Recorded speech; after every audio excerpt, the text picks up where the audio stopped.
Good afternoon, everybody, and welcome to IBMF's VetNet webinars. I hope all is well with you and your families. And today our VetNet session will be on recommendations for veteran entrepreneurs.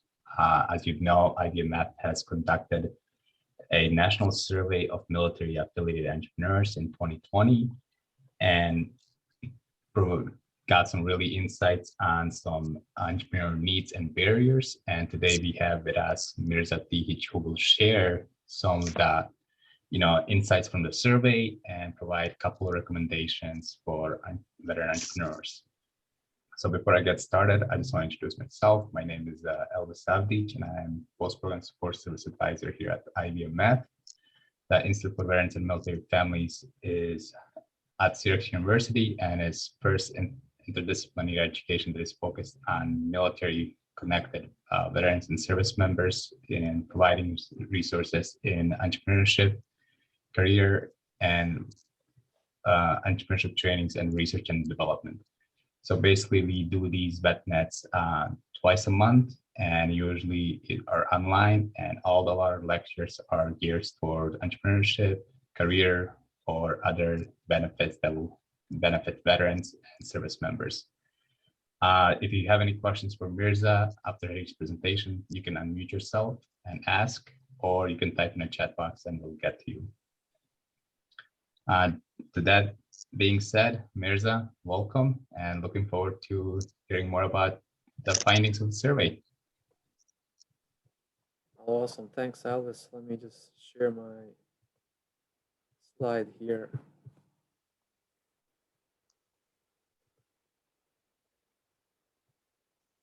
Okay, can you all see the slides? Perfect. Well, again, thanks, Elvis, and thanks for the opportunity to share with you a little bit about the National Survey of Military Affiliate Entrepreneurs, what it is, why we did it, what we collected, what data we collected, what were some of the results, what does it really mean for you as veteran entrepreneurs. So the name of this initiative is called National Survey of Military Affiliate Entrepreneurs, and we talk about military affiliated. We include veterans, active duty, National Guard, Reserve, as well as spouses and dependents of the. So everybody was really military within the military community. So what has happened so far is that if you look at the data that's been collected, usually data is collected only on every 5 years. Census data is not even that close. But the data we have on military affiliate entrepreneurs is really not detailed and does not provide much insights into what's going on with veteran entrepreneurs and other members of the military community. So really, we want to focus on the data that is focused on veterans and do it over time. So do it in more intervals. So with the Kaufman Foundation, their support, we were able to create a specific study for veterans that can fill in the existing gaps in knowledge. Because a lot of times all these surveys that are conducted with entrepreneurship do not focus on veterans, and oftentimes they miss also the needs and the barriers that are specific to veterans. So this is the first national initiative to develop a data-driven research focused on military affiliate entrepreneurship. And it's a longitudinal study, meaning that we're going to do it and we're going to do this survey over a period of several years. So we're going to survey last year, we're going to survey this year, and then in the future also 2 or 3 other years as well. So we can see from year to year what are the changes that are, or what are the challenges and barriers that are emerging and disappearing. And you also see, since the emergence of COVID-19, a lot of the information that has been researched so far became obsolete, because now we have new challenges and barriers that are a result of COVID-19 pandemic. So why the National Survey of Military Affiliate Entrepreneurs? The major difference is that we're going to do this frequently. We're going to do it annually. We're going to get information from same veterans, hopefully. It is veteran specific, so we'll be able to understand what the challenges and barriers are. And we also going to really approach the entire entrepreneurial ecosystem of military community. In addition to that, we're going to create this data that will be publicly available to practitioners, policymakers, academic researchers, but also entrepreneurs. So if somebody wants to create specific programs for veterans, let's say Texas, they can use our database to figure out what are the challenges or barriers specific to veterans in Texas, and so on, right? So that's the uniqueness and the beauty of this database, that it's going to be publicly available and everybody else can look at it. So what we did last year, when we developed the survey, it was not just Institute for Veterans and Military Families doing it. We had the Whitman School of Management, we had the Kaufman Foundation, we had more than 30 different partners across the nation contribute, all stakeholders within the military community contribute to the survey, help us disseminate it, and then collect the data. So as you can see, we disseminated last year, and I'm going to present a little bit about the report that we did on the survey collection last year. And then we also want to talk about what we're doing this year and then next year as well, and also how you can hopefully assist with that. So some of the key highlights of the survey, we had about 2,500 business owners participate in the survey, and majority were also veterans. We had about 88% of all the survey takers to be veterans.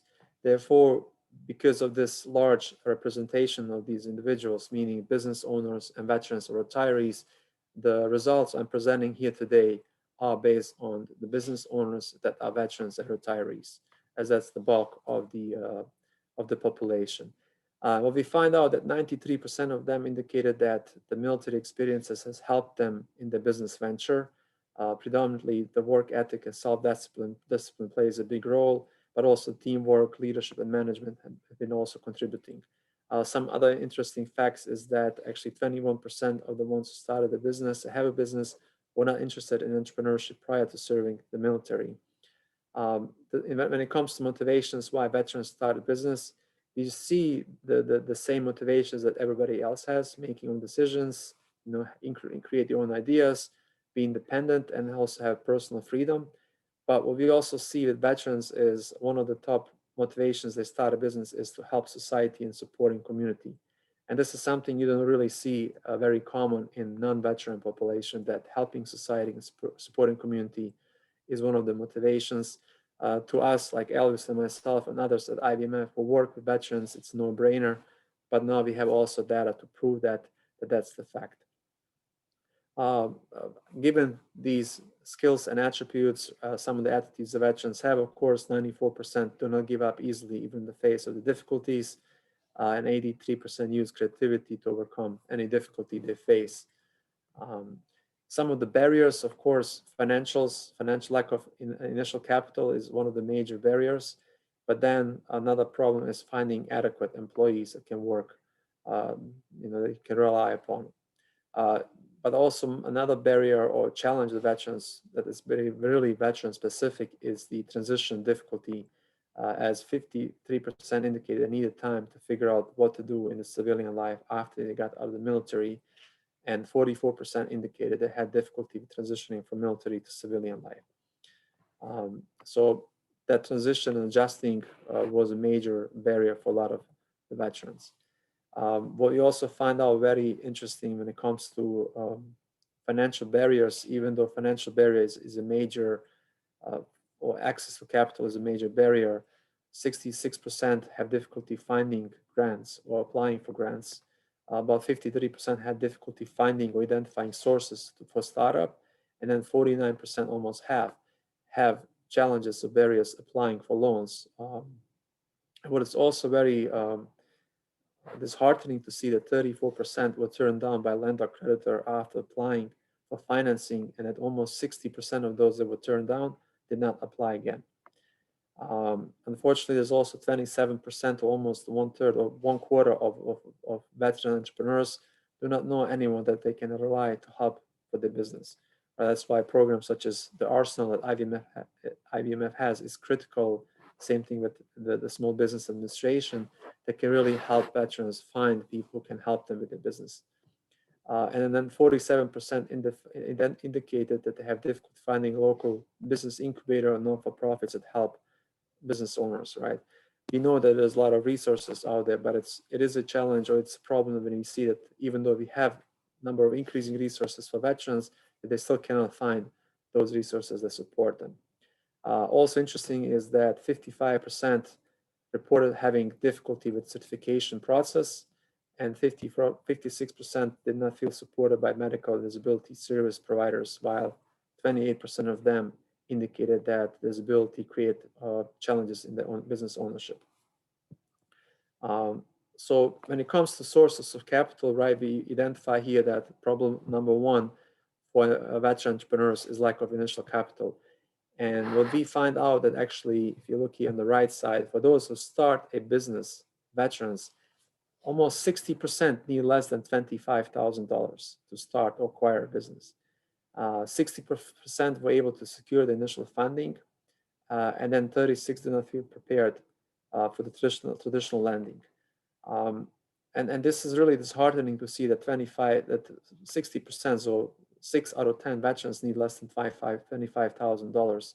And we know there's a lot of these institutions out there that provide micro lending up to $50,000, for example, right? And the SBA also works with a lot of lenders that provide those supports. Similarly, those who were growing a business, 54% needed more than 25,000. So still a good number, less than, about 46% needed less than 25,000. And 41% were able to secure the funding in that sense. So we asked the question there, if they needed funding in 2019, and 72% indicated needed funding, and majority of them, 63%, used family family or personal savings for financing the business. And then the next two sources are business card and personal credit cards, which is really also red flag, because it's the cost of capital is high, meaning you're paying a lot of interest on those credit cards. So 43% of business debt is on credit cards, and 66% of those who have debt pay more than 10% interest on the debt, which is again high cost of capital, and almost 20% paid interest rate between 20 and 30%, right? Versus if you go to SBA-backed loans through a local banks, or you go through community development or corporations, we get micro lending, that will be below 10%. So those are some of the barriers and challenges we're identifying, and we're trying to resolve. And I'll talk about some of the solutions to that in a few minutes. So when it comes to, I indicated previously that 44% did not know about resources for grants in their own community, and then 52% majority does not know about community development financial institutions in their local area. And these are the institutions that actually provide a lot of these micro lending sources that are below $50,000. When it comes to educational resources, 36% did not know about local incubators and accelerators in the local area. 76% know about college and university and academic programs in the local area, which is actually a good sign, and almost 80% know about SBA resources.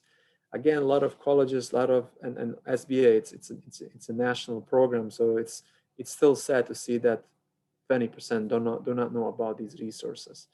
And then when it comes to overall how they feel about the community, 70% of veteran entrepreneurs had support from friends and family to support their business, which is often the case that family and friends supported. While 46% of veteran entrepreneurs indicate that navigating the resources in their local community was not easy, while 20% of all veterans feel not supported by their local community. We also asked questions about the COVID-19 pandemic, and 65% of veterans indicated that the military experiences has prepared them for the COVID-19 pandemic. 76% of veteran entrepreneurs indicated that lost business in pandemic, meaning the sales decreased. And what we found that major resources they needed during the pandemic were really financing, loans, and grants, kind of similar to other barriers they have, but they also needed assistance with government contracting, day-to-day operations, they needed emergency funding, and also they needed assistance in adjusting their marketing efforts to more online-based programming. When it comes to PPP, at the time of the survey, 53% were able to receive the funding, 12% were eligible, did not apply, and then only 5% were turned down, versus the IEDL, injury disaster loan, 24% were approved, and 31% were not eligible to apply for it. Another interesting fact we found out is that 56% believe that the business has been supported by the federal government, versus 60% did not feel, of the businesses did not feel supported by their local as well as the state government. And then 22% were not aware of the resources available to them during the pandemic. So the data was actually collected last year between March and July, and these are the results based on that data. So now comes my part as recommendations. Oftentimes people say, okay, you have this information, so what do we do now? So some of the recommendations for veterans, actually, if you go to our website, and I'll share the link in a few minutes, you can see the full report. We provide recommendations for practitioners, meaning those people who develop programs that help and serve veteran and military affiliated entrepreneurs, policymakers, right, individuals who can change policies to improve the outcomes, entrepreneurial outcomes of veteran and military connected community, as well as veterans and academic researchers. So when it comes to veterans, really some of the recommendations for education, first one is gather market intelligence. Find out what resources are available to you locally and what assistance and support do these local resource providers offer. I highly recommend starting with your small business administration resources, such as the Veterans Business Outreach Center, or VBOC, Small Business Development Center, the Women Business Development Center, SCORE, and PTEC. Each of these has offer different and unique resources. VBOC is more veteran specific and can assist you with veteran specific needs. Small Business Development Center is great with business plan development and growing a business plan, writing a plan. Women Business Center focuses on more women. SCORE is great for mentoring. A lot of folks who are retired volunteer with SCORE, and you can find specific mentors with various projects. So you don't have to only use one mentor, you can actually have more than one. And then PTEC is Procurement Technical Assistance Center, where you can help get assistance with certifications and government contracting. So make the connection today, as these resources will not only provide business planning assistance, but also offer access to entrepreneurship networks, clubs, and mentors within your local community. So it's very important that you have a local community, but also tap into broader resources that you have. Seek assistance with the certification process. I mentioned that PTEC offers training and mentoring, leverage certifications within the private sector, work with corporations and that supply diversity programs that provide technical assistance, and seek diversity suppliers. I know oftentimes veterans, when they get certifications, they just go after government contracting because it's easy. It's a one platform. You just go in one platform, you sign in, but you're competing with everybody else. Versus when you go to corporate, each corporate has its own platforms. It's more platforms to manage or more relationships to manage. But actually, because of that, there is less competition, and corporations often struggle to find veteran-owned businesses or minority-owned businesses to collaborate with. So highly encourage reaching out to local corporations that you know and building that relationship with their diversity suppliers or supply diversity programs. Another recommendation is invest time in market research and analysis. Seek assistance from mentors, advisors, and service providers to help in market research, setting sales goals and objectives, and developing and implementing a marketing strategy. We see oftentimes, like you saw the data, that veterans have learned the leadership skills, the team and networking skills from the military and applying it to entrepreneurship. But what I'm surprised is not to see that you have learned how to gather intelligence, right? You gather intelligence, you understand who the enemy is, you understand what resources and capabilities you have, and then you create a mission. Same thing is with the business, right? You know what your resources and capabilities are. You do your competitive analysis to understand your enemy, right? You stake the environment, right? You understand the customers, and therefore, instead of creating a mission, you're creating a business plan. So learn how to transfer those skills into the business skills as well, and you have them, right? Another advice is, a recommendation is to expand your network, find out what resources are available to veteran entrepreneurs nationally and what assistance and support they offer. Such as example is our Institute for Veterans and Military Families arsenal of programs, the Center of Excellence for Veteran Entrepreneurship, Kaufman's Fast Track, and 1 Million Cups. So there's many other resources that are out there that you should definitely leverage in addition to your local network, your local networking and resources that you have. Another recommendation regarding to capital based on what we've seen, discuss financial literacy and financial education with your mentors, bankers, and small business advisors. Invest time in financial education, understand the various sources of capital, and when and how to access those resources, right? Be prepared. Do not just go to a bank without knowing what you need. So get yourself ready for that. Locate your local community development financial institution or CDFI. Reach out to them, connect, and learn about financing options they have, as well as educational programs. Oftentimes, they also offer financial literacy and low-cost financing for startups and growth companies.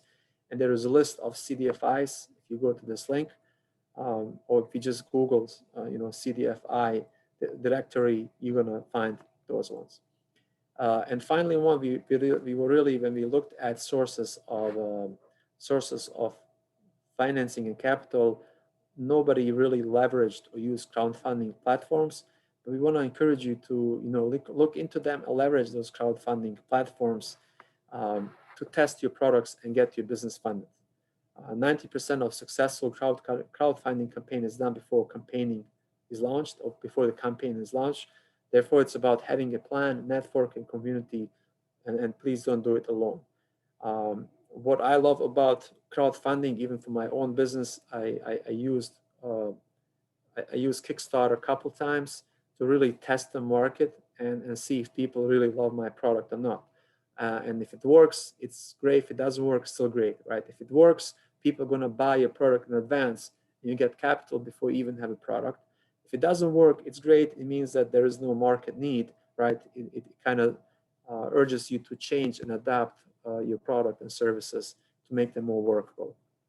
So make sure, again, that you seek assistance from your mentors, local community members, family members. Create a bail team. Bails have a banker, accountant, insurance, and lawyer, as well as your veteran military community members and other entrepreneurs that you know who've been through this process. And you can leverage all of them as you launch your campaign. And again, remember, 90% of the successful crowdfunding campaign is before the campaign itself. It's the planning. And I'm sure Elvis has had VetNet programs or presentations about crowdfunding, how to do it. So you can find that in the entrepreneurship resource library that we have. And then another recommendation we have is the network and resources, right? One thing I notice oftentimes with veteran entrepreneurs is, they have difficult time asking for assistance. There's nothing wrong with asking for assistance. That's why we're creating all these programs. That's why we do everything we do, because we want to assist. There's nothing wrong, right, with needing assistance.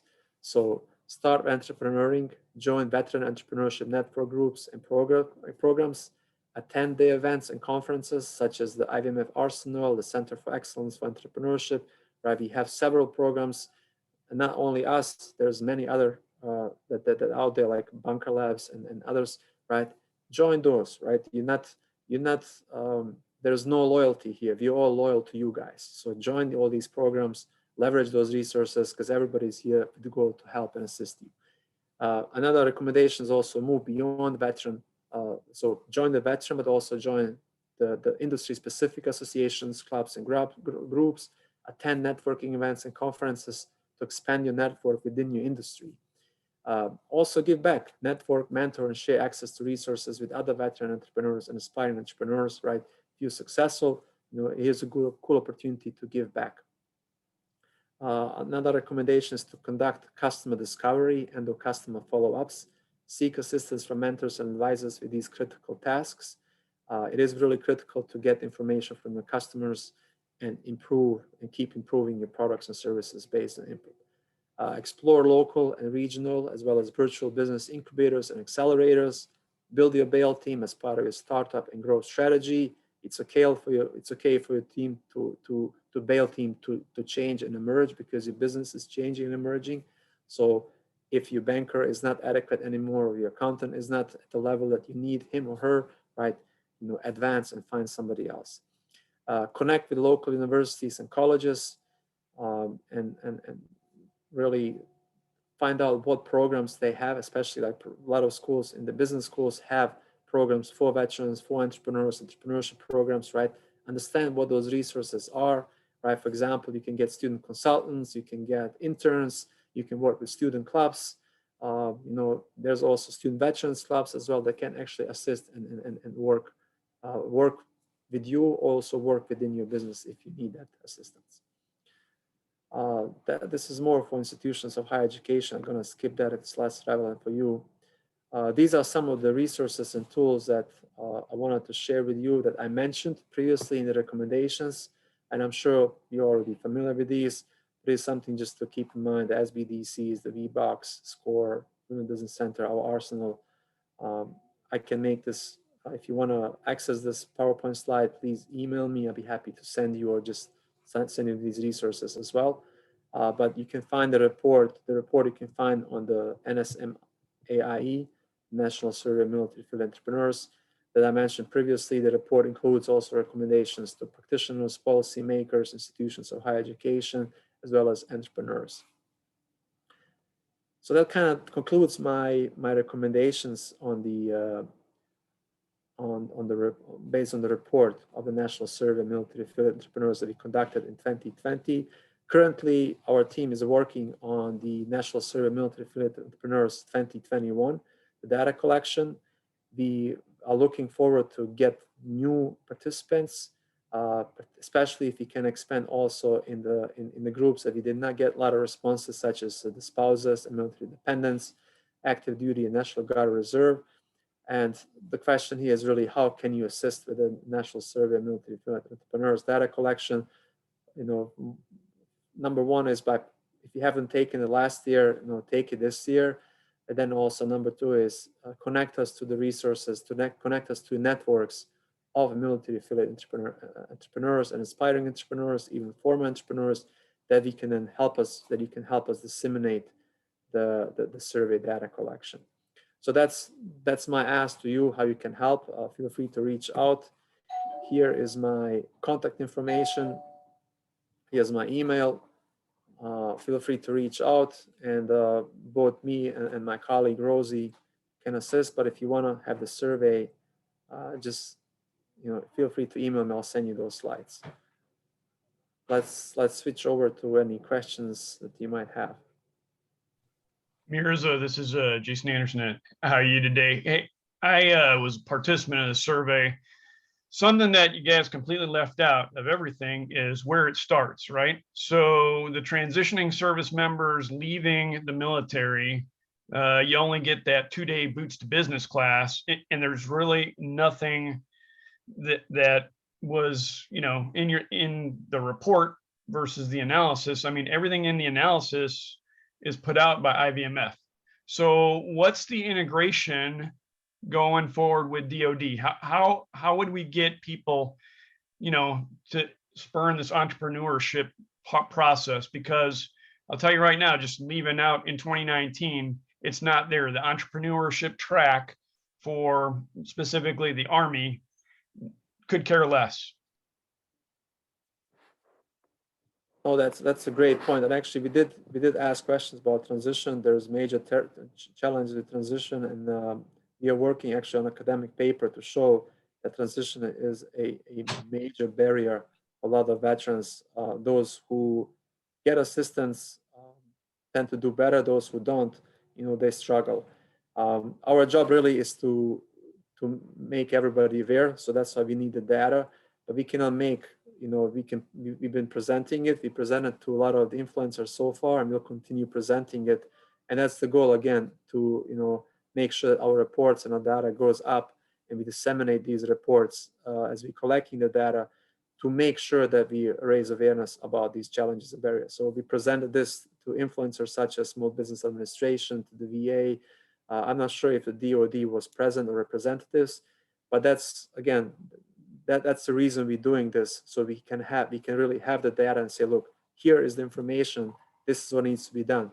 Other members of our IVMF team are working also on policy and policy briefing, so they're leveraging also our data as they do policy briefing at Capitol Hill and other places, just to raise awareness, like, here are the issues, this is what we need to change, this is how we have to change it, and so on. But if you have Thank you. recommendations, what better questions, other questions we can ask, since you took the survey, please let me know. Send me that information. I'm much appreciated. We're always looking for input on how we can make it even better. And again, thanks for taking the survey. It means a lot. And because of your voice, we can then because of individuals like yourself who take the survey, we can. I'm still getting barriers now. I mean, even I'm in the middle of nowhere in, central part of the United States. And as much as they'd like to say they're veteran friendly, they're not. So, on a business, things that are going to get the business owner in trouble, specifically the bail team, if IVMF could put together a list of, those banks that are veteran friendly, those accountants that are veteran friendly, those insurance agents that are veteran friendly, that would be something that I think IVMF could do for different regions of the United States that could help these entrepreneurs go forward, because, I'm just getting ghosted by my lawyer. They won't even call me back now. Okay. No, that's good input. I'll make sure that to share with IVMF leadership, see what, because they have maybe the Center for Excellence in Veteran Entrepreneurship can work with partners. I know they have a lot of things in ducts. And again, I'm not in the practice anymore. I'm more in the research and feeding that information to guys who do the practice. Again, appreciate your input. Thanks, Jason. Any other questions or feedback, input? I appreciate any input as well. Hi, this is Haynes. I just want to piggyback. I don't remember who was speaking, but I retired in 2017. And I believe that it is necessary that during the transition process, they did just give us a brief overview of the boots to business. And even if they can't provide someone to come out and give an information session, maybe a small information pamphlet or just one sheet to give service members the knowledge, the information as they transition. For myself, I never thought entrepreneurship was a route for me. But after researching the information, and I did the VWise program, I was blown away. VWise let me know that I can do this, that all the skill sets that I've obtained and then the support that was there at VWise and IVMF coming back, just to know that all of that is available to us would ignite it in those soldiers or service members, transitioning out of the military. I just wanted to throw that in there. I appreciate it. Thanks.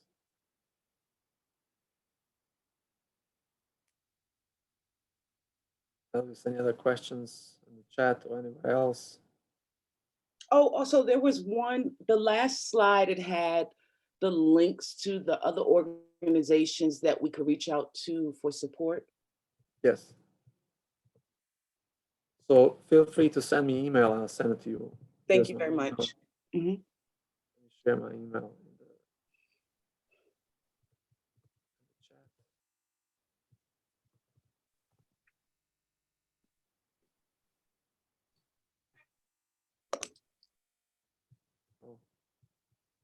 Thank you, Mirza. Folks watching online, do you guys have any other questions for Mirza or any other input, comments?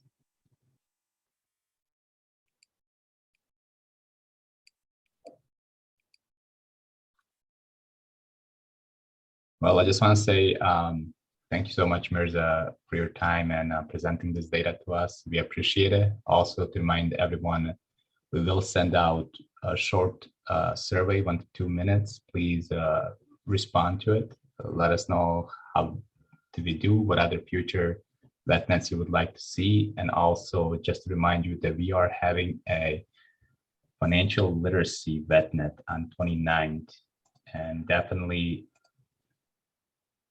it'll be something that I would recommend attending. It's the importance of financial literacy for entrepreneurs. And let me just share the link inside the chat so you guys can have it.